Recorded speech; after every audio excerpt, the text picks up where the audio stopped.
Hello guys, welcome to your channel crack tech. आज हम लोग सॉल्व करेंगे परसेंटेज चैप्टर एप्टीट्यूड का। So without wasting time let's begin. Percentage chapter का आज हम लोग बिल्कुल बेसिक से पढ़ेंगे। परसेंटेज होता क्या है सब बताएंगे। तो शुरू करते हैं। पहला होता है परसेंट। परसेंट होता क्या है? फर्स्ट क्वेश्चन, परसेंट क्या होता है? तो आप क्या बोलिएगा, परसेंट क्या होता है? परसेंट होता है, सिंपली आप इसको क्या बोलेंगे, आउट ऑफ 100। ठीक है, मतलब 100 में कितना है। या फिर आप ऐसे भी बोल सकते हैं कि परसेंटेज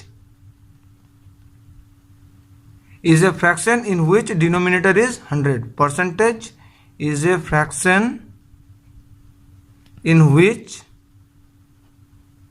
denominator is 100. सही है। देखिए, परसेंट हम किसको बोलेंगे, आउट ऑफ 100। मतलब आप अगर ऐसे बोलिएगा कि 50%, तो 50% का मतलब क्या होता है, 50/100, यही होता है। तो हम दूसरे में क्या बोले कि percentage is a fraction in which denominator is 100। तो ये एक फ्रैक्शन है, 50/100 एक फ्रैक्शन है जहां पर डिनोमिनेटर मतलब हर क्या है, 100 है।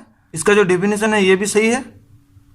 25% मतलब क्या होता है, 25/100। ठीक है, मतलब डिनोमिनेटर आपका 100 रहेगा।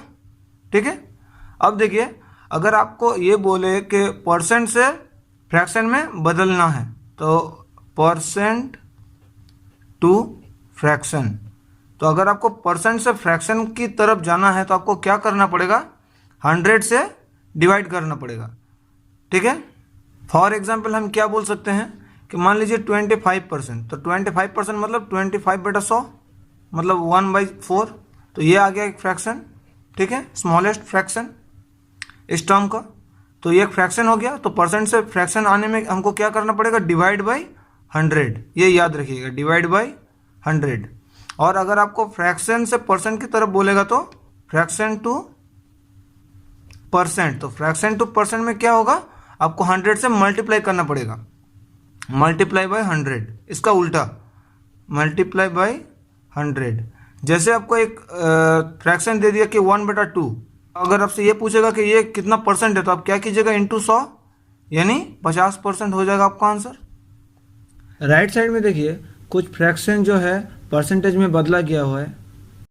जैसे कि 1/2 50% होता है, 1/3 33 कंप्लीट 1/3% होता है, 1/4 25%, 1/5 20%, 1/6 16 complete 2/3%, 1/7 14 complete 2/7%, 1/8 12 complete 1/2%, 1/9 11 complete 1/9%, 1/10 10%, 1/11 9 complete 1/11%, 1/12 8 complete 1/3%, 1/13 7 complete 9/3%, 1/14 7 complete 1/7%, 1/15 6 complete 2/3%, 1/16 6 complete 1/4%, 1/17 is equal to 5 complete 5/17%, 1/18 5 complete 5/9%, 1/19 5 complete 5/19%, 1/20 5%।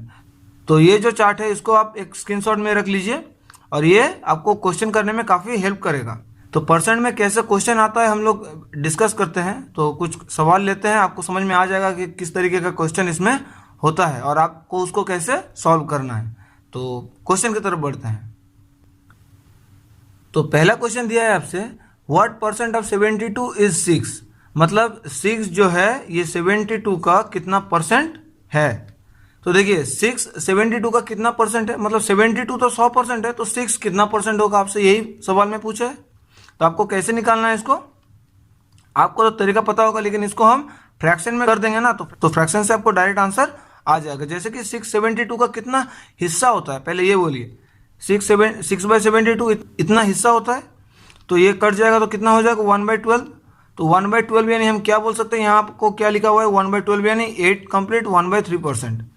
तो 8 कंप्लीट 1/3% हो जाएगा आपका आंसर। तो देखिए, ये जो फ्रैक्शन से परसेंटेज का कन्वर्सन है ये आपको किस तरीके का मदद करता है, एकदम डायरेक्ट जो है आपका आंसर आ जाएगा।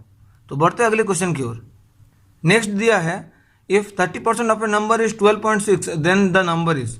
तो क्या दे दिया आपको कि 30% जो नंबर है उसका कितना है, 12.6। तो हमको निकालने क्या बोला कि वो नंबर क्या है, मतलब उस नंबर का 100% निकालने बोला है हमको। एग्री है आप लोग?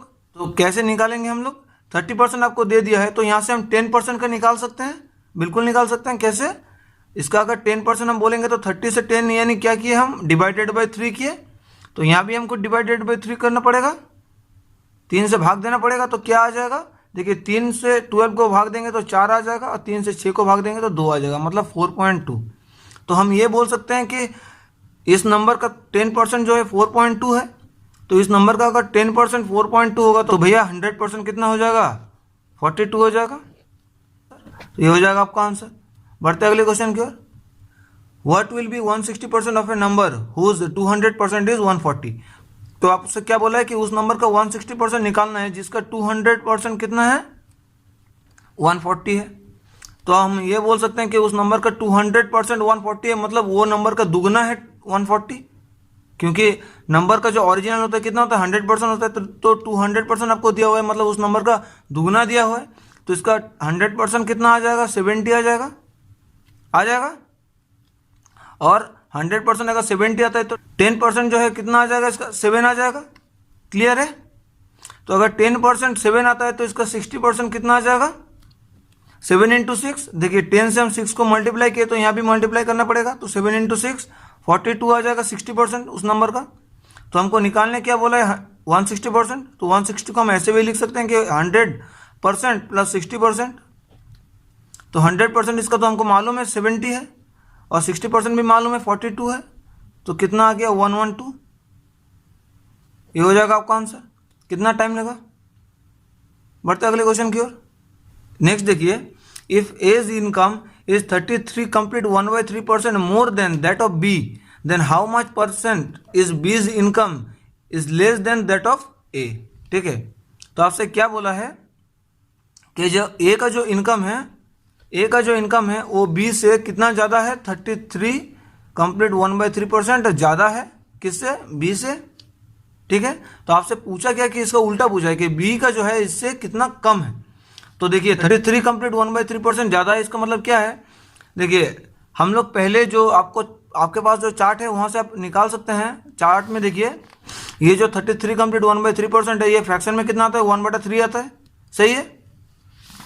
तो आप ये बोल सकते हैं कि ये जो है ए जो है बी से 1/3 ज़्यादा है। ए का जो इनकम है वो बी का इनकम से 1/3 ज़्यादा है। तो अगर हम मान लेते हैं कि बी का जो इनकम है वो 3 है, हम मान लेते हैं, ठीक है, बी का जो इनकम है 3 है, तो ए का फिर इनकम कितना हो जाएगा। देखिए 3 तो होगा ही ए का, और फिर 3 में एक ज़्यादा है, हम पहले ही बता चुके आपको। तो क्या हो जाएगा, 3 + 1, यानी ए का हो जाएगा 4 तो बी का हो जाएगा 3, मतलब इन दोनों का इनकम का जो रेशियो होगा ये 4:3 में होगा। क्लियर है यहाँ तक। तो आपसे पूछा, सवाल क्या पूछा है कि बी का इनकम ए से कितना कम है। तो अब देखिए बी का जो इनकम है 3 है, ए का इनकम 4 है, तो कम कितना है, 1 कम है। कितने में 1 कम है, 4 में 1 कम है। तो आपको इसका परसेंट निकालने बोला है, मतलब 1/4। तो ये हम लोग जानते हैं कि 1/4 किसके बराबर होता है, 25% के बराबर होता है। तो ये आंसर हो जाएगा आपका 25%। 25% कम है। या फिर आप ऐसे भी कर सकते हैं कि 4 में 1 कम है, तो 100 में कितना कम होगा, 1/4 इंटू 100, वही आंसर आ जाएगा 25%। बढ़ते अगले क्वेश्चन की ओर। नेक्स्ट क्वेश्चन देखिए, 63% ऑफ 3 कंप्लीट 4/7 इज, क्या दिया है, 63% ऑफ 3 कंप्लीट 4/7। ये आपसे पूछा है कि कितना होगा, इसका वैल्यू जो है कितना होगा। तो अब देखिए 3 कंप्लीट 4/7 इसको हम लोग फ्रैक्शन में बदलते हैं, प्रॉपर फ्रैक्शन में। तो क्या हो जाएगा, 25/7, 3 × 7 21 + 4 25/7। ठीक है। तो इसका कितना परसेंट निकालने बोला आपको, 63%। तो हम ये जानते हैं कि इसका 100% जो है ये है, इसका 100% का वैल्यू है। ये कोई भी नंबर आपको दे दिया गया है, मतलब वो क्या है, उसका 100% है। हम बार बार आपको बोल रहे हैं। तो आप बोलिए कि इसका 1% कितना होगा, पहले बोलिए हमको। इसका 1% ये हो जाएगा 25/700, या फिर 7 × 100, ये हो जाएगा किसका, इसका 1%। तो इसका अगर 1% इतना होगा तो इसका 63% कितना होगा, 25 × 63/7 × 100, ये हो जाएगा इसका 63%। तो इसको काट देंगे, 7 से 9 कट जाएगा, और 25 से 4 मतलब 9/4। तो 9/4 को हम क्या बोल सकते हैं कि 9/4 यानी हम बोल सकते हैं कि 2.25 हो जाएगा इसका आंसर। बढ़ते अगले क्वेश्चन की ओर। नेक्स्ट देखिए, a number is increase by 37 complete 1/2% and gives 33, the number is. आपको क्या बोला है कि कोई भी एक नंबर है जिसका 37.5% जो है नंबर इंक्रीज हो गया है। इसका मतलब क्या है, देखिए नंबर तो पहले 100% था ही, इसके साथ तो 37.5% जो है और ऐड हो गया है। तो कोई भी नंबर का इतना परसेंट जो है इसका वैल्यू आपको 33 दे रहा है। तो आपसे पूछा है कि वो नंबर क्या है, मतलब 100%, उस नंबर का 100% क्या है, यही आपसे पूछा है। क्लियर है? तो देखिए 37.5% जो है इसको हम कंप्लीट फ्रैक्शन में करेंगे तो क्या आ जाएगा, 37 इंटू 2 74 प्लस 1 75/2 आ जाएगा, यही आएगा। तो 75/2 अगर आ जाएगा तो ये कितना हो जाएगा, 100 प्लस 75/2, 100 प्लस 75/2। तो इसको हम क्या बोल सकते हैं कि 275/2 होगा। तो उस नंबर का 275/2 का वैल्यू जो है 33 दिया हुआ है आपको, और आपको निकालना क्या है, 100% निकालना है। तो इसको हम बोल सकते हैं कि अगर 275/2 का वैल्यू 33 है तो हम ये बोल सकते हैं कि 275 का जो वैल्यू है ये 32 इंटू 2 हो जाएगा, मतलब 66 हो जाएगा। क्लियर है? तो 100 का वैल्यू कितना हो जाएगा, 66/275 इंटू 100। 25 से काट दीजिए, 25 से 4 आ जाएगा, 25 से 11 आ जाएगा, और 11 से ये 6 आ जाएगा, मतलब 24 हो जाएगा इसका आंसर। सही आंसर क्या हो जाएगा, 24 हो जाएगा इसका सही आंसर। बढ़ते अगले क्वेश्चन की ओर। नेक्स्ट सवाल देखिए, if 15% of 40 is greater than 25% of a number by 2 then the number is. तो क्या बोला है आपसे कि 15% ऑफ 40 ग्रेटर है, मतलब ज़्यादा है, कितना ज़्यादा है, 2 ज़्यादा है, किससे, 2 ज़्यादा है किससे, 25% ऑफ ए नंबर, मतलब 25% ऑफ कोई भी एक नंबर होगा, इससे 2 ज़्यादा है, यही बोला है आपको। तो आपको पहले 15% ऑफ 40 निकालना है। तो 15% ऑफ 40 क्या आ जाएगा, 6 आ जाएगा। कैसे किए, 15 इंटू 40 600/100, मतलब 6 आ जाएगा। तो मतलब 6 minus 2 is equal to 25% of that number, या फिर आप एक्स भी मान सकते हैं, इसको कोई दिक्कत नहीं है। ठीक है, तो इसका वैल्यू कितना आ जाएगा, 4। तो वो नंबर का क्या है, 25% है ऑफ दैट नंबर। ठीक है, तो 4 अगर उस नंबर का 25% होगा तो वो नंबर क्या होगा, उस नंबर का 100% क्या होगा। तो 25 से 100 हम क्या किए, इंटू 4। तो यहाँ भी हमको क्या करना पड़ेगा, इंटू 4, यानी 4 4 16, 4 चौका 16 आ जाएगा आपका आंसर। बढ़ते अगले क्वेश्चन की ओर। नेक्स्ट देखिए क्या दिया हुआ है, x% of y is y% of, क्या होगा, यहाँ पर एक लाइन का क्वेश्चन है। तो मेरा बात ध्यान से सुनिए, अगर हम आपसे ये कहें कि 100 का 10% कितना होता है, आप क्या वो आंसर कीजिएगा, 10 होता है। और अगर हम आपसे ये कहें कि इसको उल्टा दे, मतलब 10 का 100% क्या होता है, तो आप क्या आंसर दीजिएगा, 10 होता है। क्लियर है? तो यहाँ पर भी आपको वही पूछा है। देखिए 100 का 10% या फिर 10 का 100% जो वैल्यू होता है क्या होता है, सेम होता है। मतलब x% ऑफ y और y% ऑफ x जो है दोनों इक्वल होगा। y% ऑफ x और x% ऑफ y दोनों का जो वैल्यू है वो हमेशा इक्वल होगा, ये याद रखिएगा। इसको सॉल्व करने मत बैठ जाइएगा, बहुत टाइम लग जाएगा इससे। बढ़ते अगले क्वेश्चन की ओर। A student has to secure 40% marks to pass, he gets 170 marks and fails by 22 marks, the maximum marks are। तो आपसे क्या बोला है कि कोई एक स्टूडेंट है जिन्होंने 170 मार्क्स स्कोर किया है और 22 मार्क्स से वो फेल हो गया, मतलब उसको पास होने के लिए और 22 मार्क्स चाहिए होता। तो टोटल कितने मार्क्स चाहिए होता, 200। पास करने के लिए 200 मार्क्स चाहिए होता है। और आपसे क्या बोला है कि पासिंग का जो मार्क्स है, पासिंग का जो परसेंटेज है, कितना परसेंट है, 40% है, मतलब 40% के बराबर 200 होगा। क्लियर है? क्योंकि वो 22 नंबर से फेल हुआ था, मतलब उसको पास करने के लिए और 22 नंबर चाहिए होता।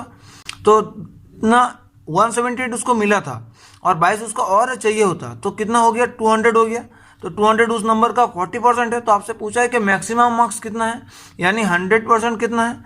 तो 40% अगर 200 है, मतलब 40 से 200 क्या हुआ, इंटू 5। तो 100 से भी क्या हो जाएगा, इंटू 5, तो क्या आ जाएगा, 500 जो होगा आपका हो जाएगा आंसर। बढ़ते अगले क्वेश्चन की ओर। In an examination 1100 boys and 900 girls appeared. 50% of the boys and 40% of the girls passed in the exam.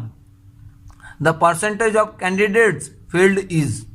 तो आपको क्या क्या डेटा दिया गया हुआ है कि 1100 जो है आपका बॉयज़ है और गर्ल्स कितना है 900, और बोला है बॉयज़ का जो 50% है वो पास हुआ है, तो बॉयज़ का 50% पास हुआ मतलब 50% फेल हुआ है, तो इसका 50% कितना हो जाएगा 1100 का 50% मतलब 550 आ जाएगा, ठीक है। और गर्ल्स का जो है 40% पास किया है मतलब इसका 60% फेल किया है, तो इसका 60% क्या आ जाएगा 540 आ जाएगा। क्लियर है।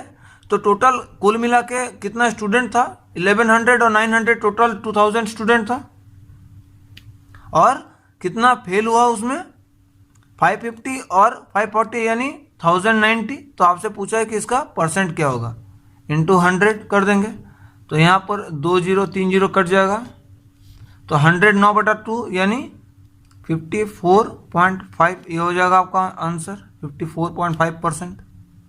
इतना परसेंट जो है वो फेल हो गया है। बढ़ते अगले क्वेश्चन की ओर। From a container having pure milk 20% is replaced by water and the process is repeated thrice. At the end of the third person the milk is, मतलब एक कंटेनर है जहां पर 100% क्या है मिल्क है, और यहां से क्या किया 20% करके 3 बार जो है मिल्क निकाल लिया गया है, और आपसे पूछा है कि 3 बार के बाद आखिर में यहाँ पर कितना मिल्क जो है बच जाएगा, यही आपसे पूछा है सवाल। तो देखिए इसको कैसे करेंगे। 100% मिल्क है, पहले हम मान लेते हैं कि 100% मतलब 100 ml था मिल्क। क्लियर है। तो अगर 100 ml था तो यहाँ से पहले 20% उठा लिया गया है, मतलब 100 था यहाँ से 20% उठा लिया गया है, तो 20% उठा लिया गया है मतलब यहाँ पर कितना बच जाएगा 80% बच जाएगा उसका। 20% उठा लिया मतलब है 80% बच जाएगा, तो 100 का 80% कितना होता है 80 होता है। क्लियर है। और यहाँ से भी 80 से भी 20% उठा लिया गया है, तो 80 से 20% उठा लिया गया है मतलब 80 का भी 80% बच जाएगा, तो 80 का 80% कितना होता है 64 होता है। क्लियर है।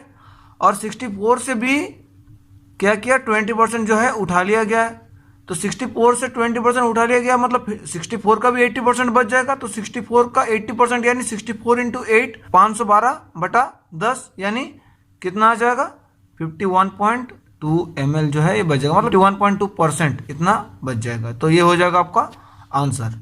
इसको देखिए और एक तरीका है, इसको हम बोल रहे हैं, इसको ध्यान से देखिए।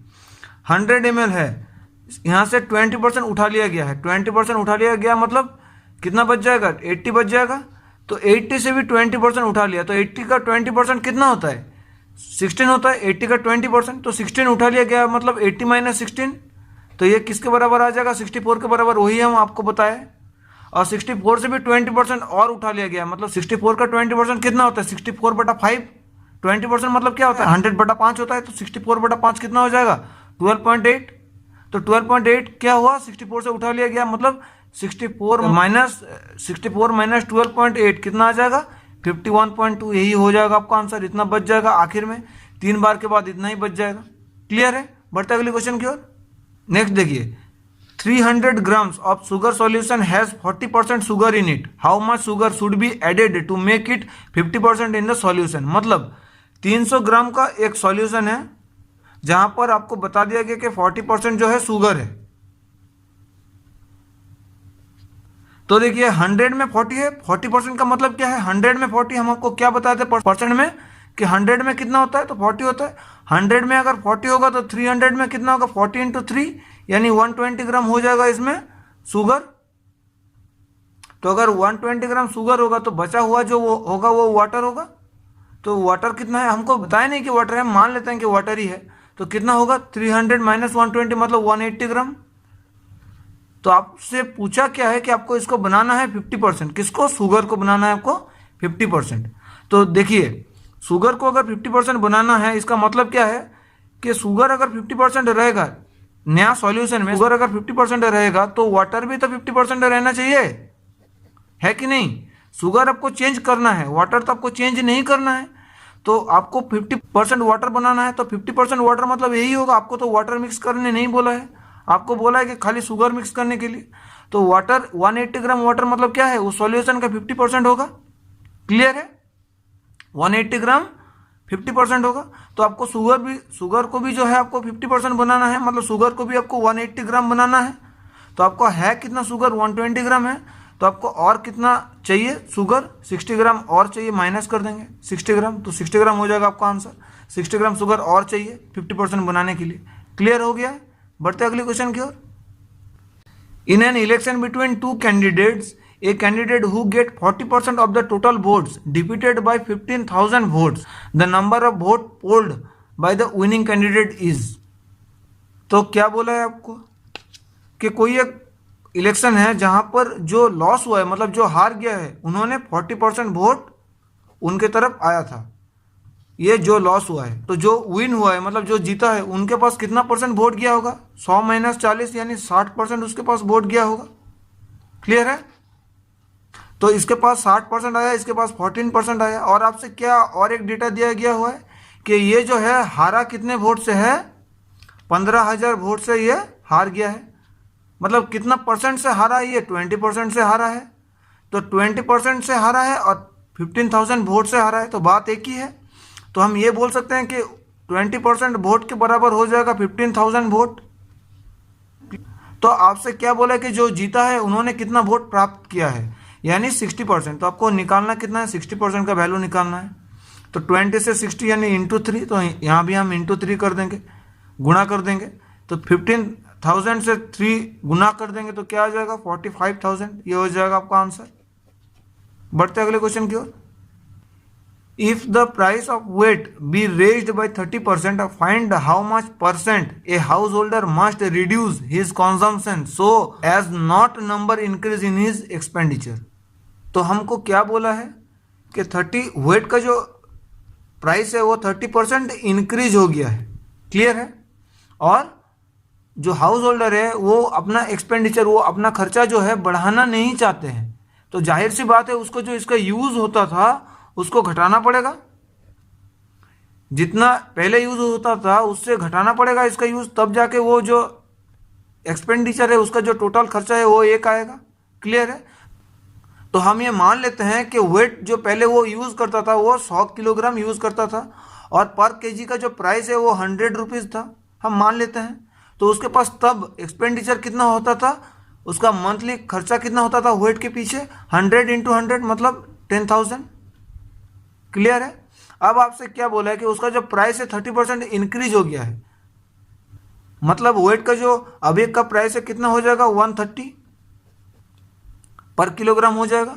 तो उसको यहाँ से 100 से घटाना है, इसको कितना घटाना है, देखिए 10,000 उसका पहला खर्चा था, तो वहाँ से हम 130 डिवाइड कर देंगे तो कितना आ जाएगा, 1000/13। क्लियर है, तो 1000/13 है उसका क्या, अभी वो इतना यूज़ करता है, 1000/13 इतना किलोग्राम उसको अभी इतना यूज़ करना पड़ेगा, तब जाके एक्सपेंडिचर जो है क्लियर हो जाएगा। तो ये आपको परसेंट में निकालना है, मतलब कितना घटाया है।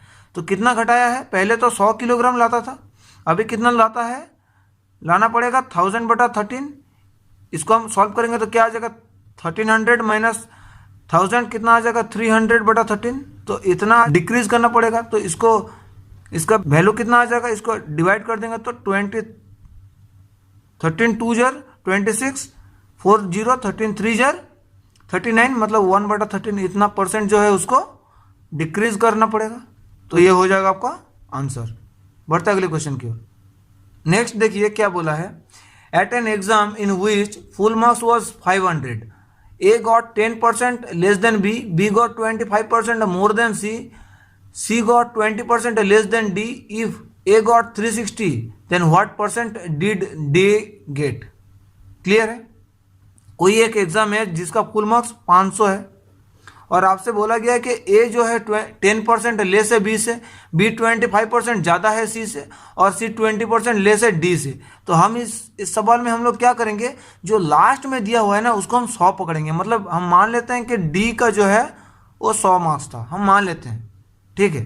डी का अगर 100 आया है तो फिर सी का कितना आया है, सी का तो बोला है कि 20% लेस है, सी का 20% लेस है यानी डी से, 20% लेस है डी से यानी 100 से 20% लेस यानी सी का कितना आ जाएगा, 80 आ जाएगा। फिर आपसे बोला है कि बी का 25% ज़्यादा आया है, तो बी का कितना आया है, 25% ज़्यादा आया है सी से। तो 80 से 25% ज़्यादा यानी 80 इंटू 125/100, इसका वैल्यू कितना आ जाएगा। इसको काट देंगे 25 से तो 5/4, तो यहाँ भी हम काट देंगे तो 20 यानी 100 आ जाएगा फिर से बी का। और फिर ए का कितना आया है, ए का 10% लेस देन आया है बी से, 10% कम आया है बी से। तो बी का अगर 100 आया है तो ए का कितना आ जाएगा, 90 आ जाएगा। तो फिर हमको डेटा क्या क्या मिल गया, डी का आया है 100 और ए का आया है 90, यही दोनों हमको निकालना है। और आपसे क्या बोला है कि ए का जो है 360 आया है, 90 नहीं आया है। उसको कितना है, ये तो हम पकड़ लिए थे, उसको कितना आया है, 360 आया है। तो अब देखिए ए का अगर 360 आया है तो 90 से ये कितना करेंगे तो 360 आ जाएगा। 90 से क्या करेंगे हम, तो 360 आएगा इंटू 4 कर देंगे तो 360 आ जाएगा। क्लियर है। तो डी का भी हमको 100 था तो 100 से भी 4 मल्टीप्लाई करना पड़ेगा, यानी डी का कितना आया होगा, 100 इंटू 4 इज इक्वल टू 400 आया होगा डी का। तो आपसे पूछा क्या है कि डी का कितना परसेंट आया है, तो 500 का कितना परसेंट होता है, मतलब 400/500 इंटू 100, तो 100 से कट जाएगा 5 से ये कट जाएगा 80, कितना आंसर हो जाएगा आपका, 80% हो जाएगा, डी का आया है। बढ़ते अगले क्वेश्चन की ओर। नेक्स्ट देखिए, if x% of y is same as 4/5 of 80 then the value of xy is. तो आपको दे दिया गया है कि x% ऑफ y, इसका वैल्यू कितना है, 4/5 ऑफ 80। तो 80 का 4/5 कितना होता है, 80 इंटू 4/5 ये हो जाएगा, 5 से 16 कट जाएगा तो ये कितना हो जाएगा, 64 के बराबर आ जाएगा। तो हम ये बोल सकते हैं कि x% ऑफ y 64 के बराबर है। तो x% ऑफ y मतलब क्या है, x% ऑफ y का मतलब क्या है, x/100 इंटू वाई, इसका वैल्यू आपको 64 दिया हुआ है। तो आपसे पूछा है कि xy का वैल्यू क्या होगा, तो ये क्या होगा, xy is equal to 64 into 100 यानी 6400 हो जाएगा आपका answer, none of this. Next देखिए क्या दिया हुआ है, the salary of A and B together amount to ₹2000। A spend 95% of his salary and B 85% of his. If now their savings are the same then what is A's salary. इसका मतलब ए का salary और B का salary मिलकर कितना है, 2000 rupees, और ए कितना खर्चा करता है अपना सैलरी का, 95% खर्चा करता है, और बी कितना खर्चा करता है, 85%। तो ए और आपसे बोला क्या है कि दोनों का जो सेविंग है वो इक्वल है, मतलब ए का सेविंग अगर 95% खर्चा करता है तो ए का सेविंग कितना होगा, यहाँ पर सेविंग का लिख रहे हैं हम, सेविंग ए का कितना होगा 5%, बी का कितना हो जाएगा 15%। तो और आपसे क्या बोला कि ये दोनों जो है इक्वल है, इसका मतलब ए का 5% मतलब A into 5/100 is equal to B into 15/100, ये हम बोल सकते हैं। तो यहाँ से ये कट जाएगा, यहाँ से ये कट जाएगा 3, तो हाँ क्या आ गया, ए इज इक्वल टू 3b। और हमको ये पता है कि a प्लस बी 2000 होता है, तो हम यहाँ से b का वैल्यू पता कर सकते हैं। यहाँ पर हम b इज इक्वल टू क्या आ जाएगा, 2000 माइनस a, यही हो जाएगा b का वैल्यू। तो यहाँ पर हम b का वैल्यू बैठा देंगे तो क्या आ जाएगा, 3 into 2000 minus a is equal to, और a इज इक्वल टू कितना हो जाएगा, ये 6000 माइनस 3a, तो 3 और 4a इज इक्वल टू 6000, मतलब a इज इक्वल टू कितना आ जाएगा, 1500, ये हो जाएगा आपका आंसर। सो गाइज आज के लिए इतना ही, इसका बाकी क्वेश्चंस हम लोग नेक्स्ट पार्ट में कंटिन्यू करेंगे। वीडियो अगर पसंद आए तो प्लीज़ लाइक कमेंट और शेयर कीजिए। चैनल को अभी तक सब्सक्राइब नहीं किए हैं तो चैनल को प्लीज़ सब्सक्राइब कर दीजिए, साथ ही साथ बेल आइकन भी प्रेस कर दीजिए। मिलते हैं नेक्स्ट वीडियो में।